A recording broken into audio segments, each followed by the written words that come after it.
Today on In the Know, labor and security management in the warehouse. Who's working in your DC? How do they like it? How do you optimize their productivity? And who's keeping an eye on them? Let's find out.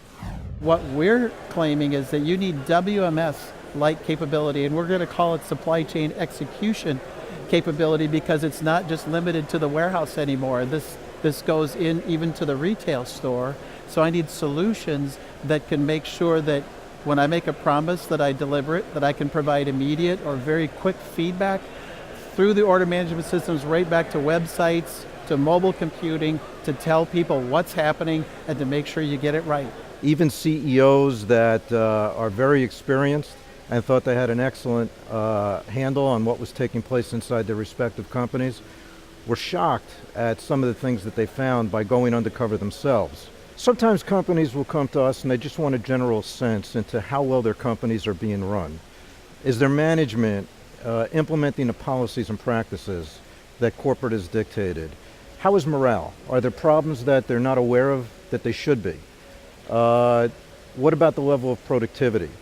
That type of operational insight is important. And of course, they will also come to us if they suspect or know of some security-related concerns, such as individual theft, cybercrime, collusion, fraud, workplace substance abuse, theft of proprietary information, and a number of other issues. So we look at the receiving processes, we look at how receiving and inspection is done on inbound product, we look at how that then follows through and gets put away into the warehouse. We look at how inventory is stored in the warehouse and how it's verified through cycle counting or physical inventory.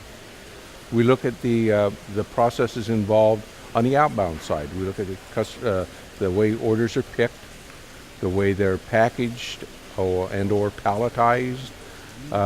We look at how orders might be consolidated for shipment, how the shipping transactions occur, and how the loading operations occur, and the systems that are involved in managing those operations. To some degree, I actually find that Europe is a little ahead of the US on implementing certain technologies, which has kind of always been curious to me.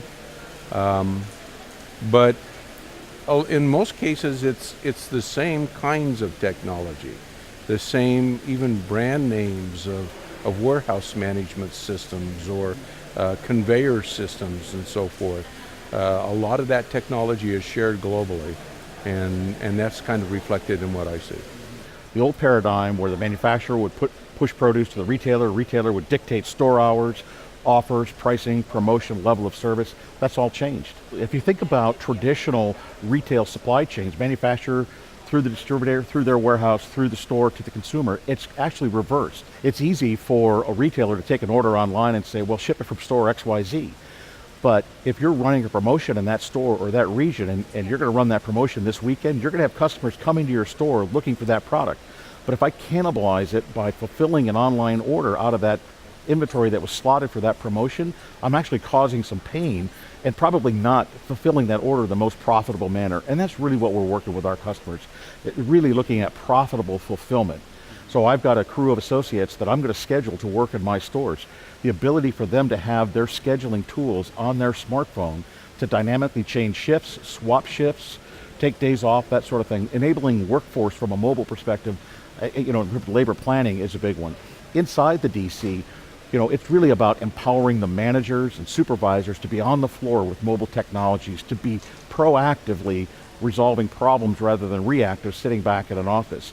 Many organizations overlook what goes on outside the four walls, but inside the fence. Cost overruns, right? Trailer pools, trailer inventories tend to be significantly higher than necessary.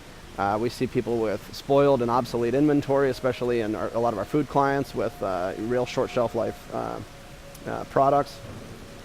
You see a lot of frustrated employees, right? So it's an area where you see people who just don't feel like they have the knowledge, skills, abilities, and tools to get their job done the right way. So you see well-meaning people doing a bad job, and it costs a lot of people a lot of money.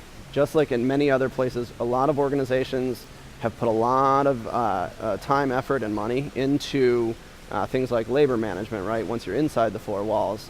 but they overlook too many times what goes on outside. And there's far more technology available today than there ever was to do this very, very effectively. Yeah, well, I'd say most importantly that the hourly associates, sometimes companies refer to them as non-exempt employees. Hourly employees often think about their job differently from salaried employees.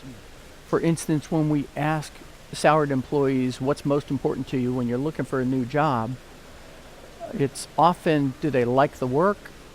Are there advancement opportunities? Do they like their boss? The results that we get from the hourly associates is that the number one thing that they're looking for when they look for a new job is a pay rate. And the number two thing is job security. And so that has lined up 1 and 2 year after year for the past 7 or 8 years, as a matter of fact. And even through economic upturns and downturns, those two items have remained constant: pay and job security for the hourly associates. As you and I order individual products, they need a person to pick one item and send it to your house. The labor associated with that is incredibly higher than the labor associated with bulk picking. But the best thing that you can do is keep the associates informed. You want to make sure they understand what's going on. You want to make sure they understand the whole process and how you're going to roll it out, and make sure that they've bought into what you're doing. They understand what's coming next, and they're aware at every step and every turn of the road. It's pretty easy to get caught in a trap where you want to turn on the system right away. You want to get it on the floor, do the standards, put the standards in there.